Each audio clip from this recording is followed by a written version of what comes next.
Selat Hormuz kini seolah jadi medan pertempuran baru antara Iran dan Amerika Serikat.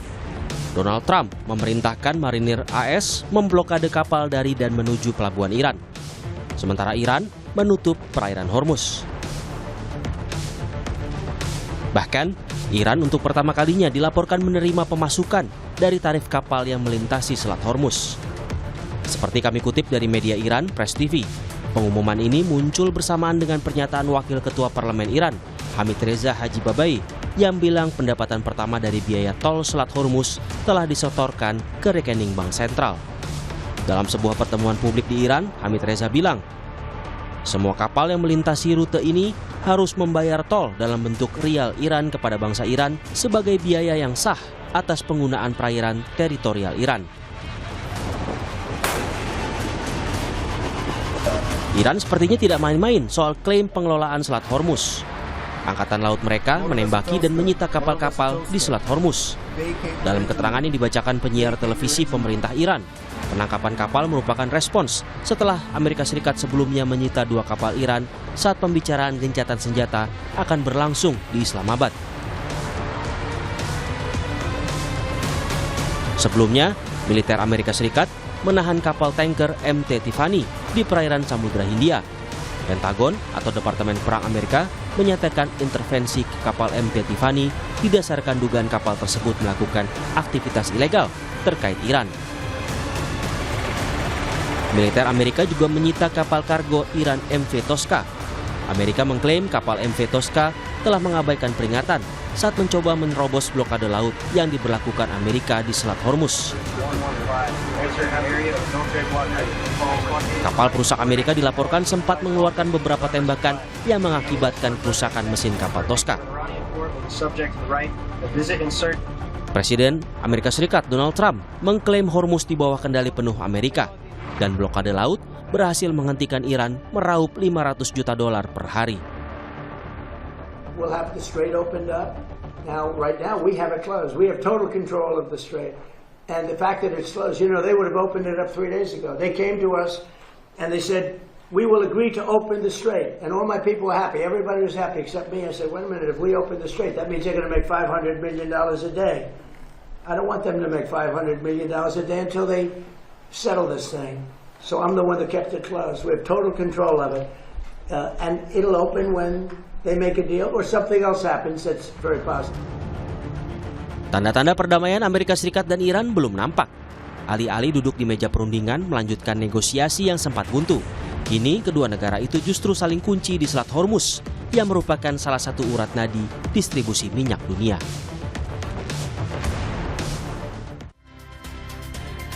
Iran mengklaim sudah terima uang dari tarif kapal di Selat Hormuz. Apakah artinya Selat Hormuz di bawah kendali penuh Iran saat ini, serta mempengaruhi pembicaraan damai yang tengah dinantikan dunia? Kami akan diskusikan ini bersama Slamet Ginting, pengamat politik dan militer dari Universitas Nasional, dan pengamat hubungan internasional dari Universitas Parahyangan Kishino Bawono. Selamat malam semuanya dengan Tifal di studio. Selamat malam. Terima kasih semua sudah bergabung bersama kami. Pak Slamet, hal yang lazimkah tarif seperti ini di tengah kondisi perang, Pak? Ya, tentu saja perang ini bukan hanya perang militer, tapi juga perang dagang. Karena itu keberanian Iran ini juga menguji batas, jadi testing the limit di Selat Hormuz. Karena ini adalah choke point energi dunia sekitar 20% pasokan minyak global melalui jalur ini. Sehingga kita mesti melihatnya dengan mulai memungut bayaran dalam bentuk tertentu ya. Misalnya pengawalan atau akses. Iran sesungguhnya sedang mengirimkan sinyal kontrol de facto ada pada dirinya, walaupun bukan secara de jure. Dan disinilah Iran menguji respon aktor utama seperti Amerika Serikat dan sekutunya di Teluk. Namun tentu saja dominasi ini akan sulit juga terpenuhi, artinya belum tentu Iran itu dominan di sini karena ada kehadiran militer Amerika dalam hal ini armada kelima di Bahrain, juga ada kepentingan global yaitu Eropa, Tiongkok, juga Jepang sehingga akan menimbulkan risiko eskalasi yang sangat tinggi. Jadi ini lebih tepat disebut asertif postur, bukan dominasi absolut dari Iran begitu. Oke, apakah Anda juga menanggapi hal yang sama di sini, Mas Kishino, bahwa langkah yang diambil Iran ini legal dengan menarik tarif dan ternyata tarif itu rela dikeluarkan oleh kapal-kapal yang melewati Selat Hormuz? Tapi jawabnya nanti, kita jeda azan maghrib dulu, setelah itu kita lanjutkan diskusi ya. Tetap bersama kami. Selamat menjalankan ibadah sholat maghrib untuk Anda umat muslim di wilayah Jakarta dan sekitarnya. Saya masih akan melanjutkan diskusi bersama Slamet Ginting, pengamat politik dan militer dari Universitas Nasional, serta pengamat hubungan internasional dari Universitas Parahyangan Kishino Bawono. Mas Kishino, kalau Anda melihatnya hal yang lumrah, hal yang wajar, legalkah kemudian ada tarik-menarik uang dan tarif tol ini, kemudian ada yang rela membayar, kapal rela membayar itu kepada Iran? Oke, apakah legal? Saya mulai dulu dari situ ya, Mas. Saya perlu kasih disclaimer bahwa saya bukan expert tentang hukum internasional, gitu ya, karena itu apa ya, keahlian sendiri yang di luar saya. Tapi setahu saya dalam hukum laut itu memang tidak ada aturan yang bilang bahwa satu negara itu boleh mengambil tarif tol seperti yang terjadi dalam kasus Hormuz ini, gitu ya. Ada kebebasan untuk berlayar transit di sebuah wilayah yang itu quote-unquote ada di bawah kendali suatu negara. Karena tujuannya adalah supaya perdagangan internasional itu lancar. Dan itu setahu saya. Lalu kemudian kalau ditanyakan ini wajar atau tidak, gitu ya. Paling tidak dari 1945-an ini tidak wajar. Sebelum Perang Dunia Kedua yang berakhir di 1945, ada satu penjelasan tentang bagaimana Perang Dunia Kedua bisa terjadi. Salah satunya adalah karena negara-negara ingin mengendalikan perdagangan internasional, kemudian memberikan tarif, pengen menarik pajak bea masuk setinggi-tingginya supaya tidak ada impor masuk ke wilayahnya, tapi dia bebas mengeluarkan ekspor. Nah, masalahnya ini apa yang terjadi di Hormuz dengan narik tarif ini saya rasa jadi slippery slope, ini jadi preseden buruk bahwa kedepannya perdagangan internasional yang sebelumnya bisa relatif bebas tanpa hambatan seperti ini, gitu ya, ini terancam. Takutnya ini akan jadi contoh ke negara-negara lain yang pegang wilayah-wilayah laut yang menjadi kunci. Misal kemarin aja kita sudah dengar menteri kita bilang mewacanakan atau kepikiran ide bahwa gimana kalau kita narik tarif di Selat Malaka. Oke, mungkin kalau itu bisa dilakukan Indonesia dalam waktu dekat, Indonesia akan dapat benefit dari tolnya. Tapi itu pasti akan membuat negara-negara lainnya marah. Dan apakah Indonesia bisa sustain dimarahin atau dapat retaliatory action dari negara lain? Saya rasa Indonesia nggak bisa. Dan kalaupun misal kemudian Mesir kepikiran, Panama kepikiran, Gibraltar yang di bawah Inggris, selalu Spanyol dan Maroko misalkan kepikiran juga kayak gitu, yang ada perdagangan internasional itu pasti akan terdisrupsi, lalu kemudian world tensi politik dunia akan tinggi karena negara-negara kemudian akan saling balas bahwa oh kamu sudah naikin tarif, aku juga akan naikin tarif tempatku.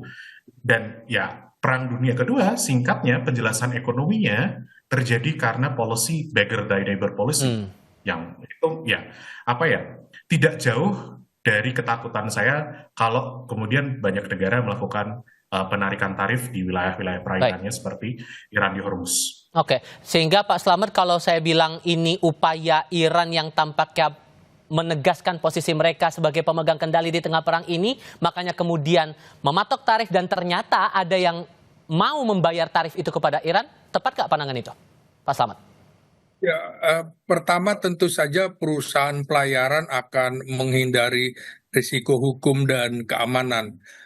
Negara-negara pengguna energi juga akan menolak presiden tol ilegal.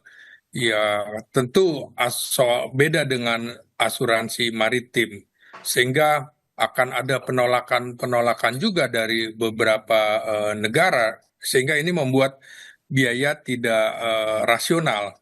Artinya memang dalam jangka pendek menurut saya kemungkinan akan ada yang membayar juga karena kekhawatiran, karena alasan pragmatis ya. Jadi dalam jangka panjang, dalam jangka menengah juga tentu akan ditinggalkan dan akan dipaksa berhenti. Ini kan publik melihat, negara-negara lain juga akan melihat bahwa ini ada upaya saling blokade. Dan ini bukan hanya dilakukan oleh Iran, tapi juga dilakukan oleh Amerika. Sama juga Amerika juga memasang tarif, kalau tidak akan diloloskan atau akan ditembak. Jadi Anda melihat indikasinya bisa seperti itu perlawanan dari AS, ikut menerapkan tarif juga? iya, kemungkinan juga begitu. Lolos dari situ akan lolos. Jadi ini kan perebutan sumber di Selat Hormuz. Jadi ini justru menurut saya bisa menjadi skenario paling berbahaya. Akan ada saling balas, akan ada saling pembatasan akses, gitu. Apalagi kalau kemudian tahapan eskalasinya bisa terjadi semakin tinggi. Ini yang dicari adalah gray zone, konfliknya di mana, zona abu-abunya di mana. Penyitaan kapal apa iya boleh seperti itu. Terus gangguan navigasi juga bisa dilakukan, baik terutama oleh Amerika gitu. Nah, karena itu Iran juga akan menggunakan drone dan cyber attack untuk melawan blokade Amerika. Ini yang menurut saya akan membuka serangan juga terhadap kapal perang atau kapal tanker dalam waktu dekat jika kedua belah pihak itu tidak mau mengalah gitu ya. Penembakan rudal anti kapal itu potensi juga dilakukan oleh Iran dan juga oleh Amerika. Jadi ini yang membuat serangan ke fasilitas energi di negara-negara Teluk bisa terjadi, terutama akan dilakukan oleh Iran. Jadi akan ada serangan-serangan balasan, serangan udara terbatas juga oleh Amerika. Ini yang menurut saya bisa menimbulkan perang terbuka, dan operasi militer terhadap Iran juga sangat mungkin kalau penutupan total Selat Hormuz itu dilakukan begitu. Oke, Mas Kisino juga menangkap hal yang sama, bahwa lebih banyak risiko yang akan ditanggung, terutama untuk Iran yang telah menerapkan tarif dan ada yang membayar tarif itu kepada Iran, atau justru Anda menangkap ada benefit, terutama menegaskan posisi Iran di tengah perang ini?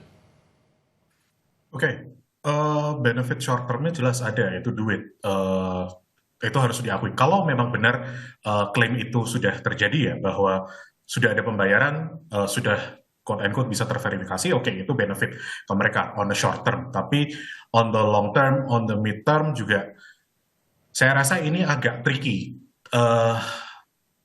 Saya rasa bagi Iran gitu ya, kembali ke kondisi normal itu adalah kondisi idealnya mereka. Mereka mungkin bisa sustaining masyarakatnya untuk mendukung perang mereka karena mereka yang diserang dalam momen ini. Tapi ya suatu saat pasti rakyat mereka sendiri juga akan lelah, akan capek, dan dukungan publik yang wavering ketika momen perang kayak gini, even ketika Iran itu allegedly itu pemerintahan yang diktatorship gitu ya, walaupun ada elemen demokrasinya, lama-kelamaan juga pasti akan terlalu berisik sehingga tidak bisa diabaikan oleh pemerintahan di Teheran. Dan di sisi lain, kalau ini kemudian apakah bisa dianggap sebagai klaim bahwa mereka bisa mengontrol Hormuz, ini wilayah yang dikendalikan oleh mereka? Yes, saya rasa bisa dianggap sebagai bentuk asersi dari Iran bahwa kami mengendalikan wilayah ini pada waktu ini, gitu ya. Walaupun saya juga melihat bahwa gini, Iran bisa mengendalikan Hormuz di waktu ini karena dalam tanda kutip waktunya, konteks momennya memang bisa. Karena kalau gini, katakanlah ada proses retaliasi yang lebih substansial dari Amerika Serikat, atau mungkin dukungan publik terhadap perang ini di Amerika Serikat itu lebih tinggi, saya rasa juga Iran akan kesusahan untuk benar-benar mengendalikan Hormuz. Benar-benar mengancam bahwa kita akan melakukan A, B, C, laying mines, akan taking over kapal dan semacamnya. Karena kalau ada justifikasi yang lebih besar di publik Amerika Serikat sehingga Amerika bisa mengambil tindakan yang lebih substansial, saya rasa Iran juga pasti akan kesusahan. Mereka selama ini saya melihatnya gitu ya, Iran itu kalau mau retaliasi itu di level yang istilahnya setengah-setengah. Tidak terlalu kasar, tidak terlalu besar sehingga kemudian Amerika dari dalam tanda kutip marah besar publiknya, lalu kemudian bilang pada pemerintahan Trump, ya silahkan Pak diserang habis-habisan, monggo gitu, sehingga Amerika kemudian serangan besar-besaran melebihi apa yang sudah terjadi. Baik. Nah, Iran saya rasa nggak bisa kayak gitu. Mereka ya udah kita sekarang kendalikan Hormuz, kita serang beberapa kapal, kita taruh mines dan semacamnya. Tapi ya itu karena diperbolehkan karena Amerika tidak bisa melakukan tindakan yang lebih substansial karena tidak ada dukungan publik. Oke, karena bahasanya akan ada pembahasan atau perundingan jilid 2, apakah kondisi semacam ini akan memperumit skenario poin-poin perundingan di antara kedua belah pihak, dan apa hal terburuk yang mungkin harus kita hadapi kalau kemudian ini akan memperburuk keadaan yang ya kita harapkan kan pengen damai ya. Cuman kalau nggak capai kata damai juga nih bakal gimana kemudian? Kita bahas itu nanti ya, usai jeda berikut.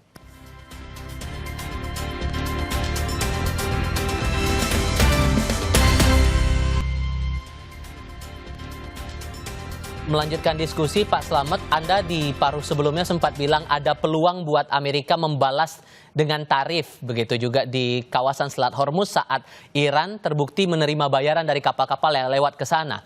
Sehingga ini juga akan memperumit poin-poin perundingan yang katanya akan berlangsung pada hari Jumat ini di Islamabad, Pakistan, Pak. Ya, kalau secara realistis kemungkinan perundingan ini berhasil sangat rendah ya, karena kedua pihak kan sedang berada pada fase coercive bargaining ya, tekanan dulu baru negosiasi.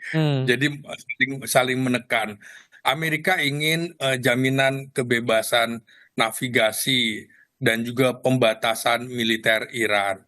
Di sisi lain, Iran ingin pengakuan kontrol terhadap Selat Hormuz, dan juga Iran meminta pencabutan sanksi-sanksi terhadap Tehran. Jadi posisi ini kalau kita lihat tidak overlap atau zero sum gitu ya, jadi dalam jangka pendek. Namun menurut saya di dalam diplomasi segala kemungkinan bisa terjadi. Jadi meski buntu jalur Pakistan tetap bisa dipertahankan karena back channel diplomasi atau jalur komunikasi diam-diam kan sudah terjadi. Artinya sebenarnya utusan Iran, utusan Amerika sudah ada di Pakistan, sehingga ini untuk mencegah salah hitung militer atau miskalkulasi. Ini kan perang itu bagian dari perundingan yang belum mendapatkan titik temu atau konsensus. Jadi yang menarik adalah siapa yang akan memencet atau menekan rem darurat jika eskalasi menjadi terlalu tinggi. Jadi dalam konflik ini saya melihat negosiasi untuk damai langsung, negosiasi bukan untuk damai langsung, tetapi justru untuk mengontrol eskalasi agar tidak meledak menjadi perang terbuka. Nah, skenario perundingan di Pakistan dalam waktu dekat ini, dalam beberapa jam ini, ada 3 kemungkinan utama menurut saya. Pertama, ya deadlock berkepanjangan itu paling mungkin ya terjadi. Perundingan formal ada, tapi tanpa hasil gitu. Perundingan belum tentu menghasilkan gitu. Kemudian konflik tetap berjalan di laut. Skenario kedua tentu saja limited deal atau kemungkinan menengah. Apa itu? Kesepakatannya terbatas. Jalur aman tanker boleh, tapi tidak menyerang target tertentu. Mirip seperti gencatan senjata fungsional. Nah, yang ketiga tentu saja breakdown total. Ini yang berbahaya. Iran keluar dari perundingan, Amerika kemudian meningkatkan aksi militernya, dan Selat Hormuz menjadi zona konflik yang terbuka. Kira-kira begitu. Oke, kalau Mas Kisino melihatnya skenarionya akan bagaimana perundingan yang katanya akan berlangsung Jumat ini di Islamabad? Apakah poin soal tarif ini bakal jadi alot pembahasannya dan bisa jadi Trump akan memainkan tarif? Karena kalau konteks di pikiran awam, pasti akan ditarik dengan beberapa kebijakan Trump yang masalah tarif-tarif itu pasti ditarik, masalah tarif resipokal itu pernah diterapkan, bahkan ujung-ujungnya ada permasalahan di internal domestik mereka, tapi dibalas lagi dengan tarif yang baru. Apakah kemungkinan balas-membalas tarif ini juga akan terjadi di perundingan yang sekarang terhadap Iran? Oke, apakah akan ada balas-balasan tarif dari US? Saya rasa kalau tarif dari US terkait misal Hormuz sementara belum ada. Karena saya pikir mereka masih menggunakan balasan yang lebih militaristik seperti blokade seperti ini gitu ya. Terus apakah urusan tarif di Hormuz ini akan mempengaruhi pembicaraan negosiasi besok Jumat? Sorry, hari ini sudah Jumat. Hari ini sudah Jumat ya. Hari ini sudah Jumat. Ya, sebetulnya dari beberapa weekend lalu, pemerintah Iran itu kan sudah bilang bahwa mereka tidak tertarik untuk melakukan pembicaraan yang cuma satu topik. Mereka maunya comprehensive package dalam bahasa mereka, gitu ya, satu paket utuh, bahwa itu terkait kontrol atas Hormuz, itu terkait juga masalah nuklir mereka, terkait juga jaminan keamanan bahwa mereka dan sekutu-sekutunya itu tidak akan diserang lagi oleh Amerika dan sekutunya, yaitu berarti Lebanon dan Yaman, terutama Houthi di sana, aman, gitu ya. Terus kemudian aset-aset mereka yang dibekukan karena sanksi Amerika Serikat selama ini, itu kemudian dikembalikan, isu kepemilikan rudal balistik, dan kemudian ganti rugi perang. Nah, masalahnya kalau kedua pihak yaitu Amerika Serikat dan Iran itu masih sama-sama, ibaratnya kalau negosiasi kayak gini itu kan kayak orang tawar-menawar mau beli barang gitu kan. Nah, masalahnya kalau keduanya masih maksimalis, masih ada di titik-titik paling ideal buat mereka, belum mau ke tengah, ya saya rasa ini masih akan deadlock. Berapa persen kemungkinannya, Mas? ini saya yang selalu susah kalau untuk melakukan prediksi kayak gini. Saya seorang saintis, saya akademisi gitu ya, bukan ahli nujum. Jadi tapi kalau melihat posisinya saling bersikeras seperti sekarang ini, jadi kemungkinan deadlocknya atau mencapai sepakat sudah jelas sulit di sini.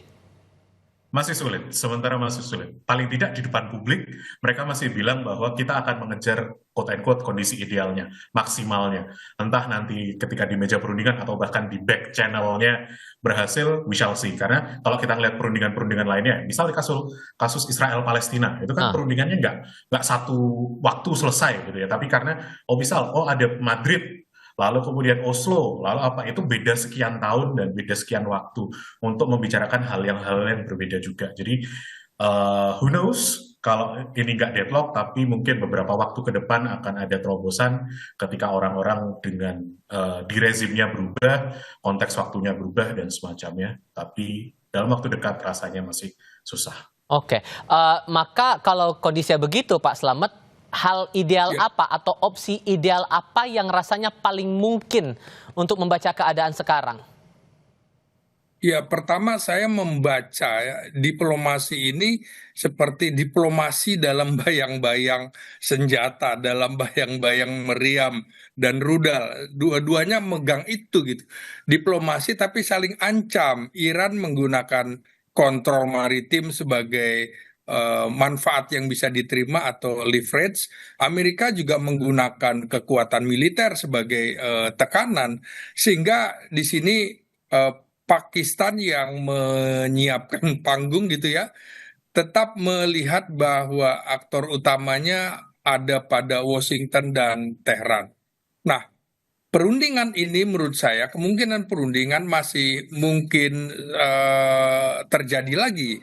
Tetapi tidak dalam waktu dekat, karena perundingan atau diplomasi ini lebih berfungsi sebagai kanal komunikasi krisis untuk meredakan ketegangan, bukan mencari solusi yang tepat. Jadi ini masih sangat dipengaruhi oleh situasi di Selat Hormuz itu gitu. Dua-duanya dalam tanda petik seperti preman gitu, minta jatah preman begitu ya. Jadi selama eskalasi militer masih tinggi, maka diplomasi akan selalu tertinggal. Nah, jadi akan tertinggal satu langkah di belakang konflik. Jadi itu yang saya baca. Baik, Pak Slamet Ginting, Mas Kishino, terima kasih banyak sudah mau berdiskusi dan berbagi pandangan bersama kami. Sehat selalu semuanya. Selamat malam. Selamat malam. Terima kasih.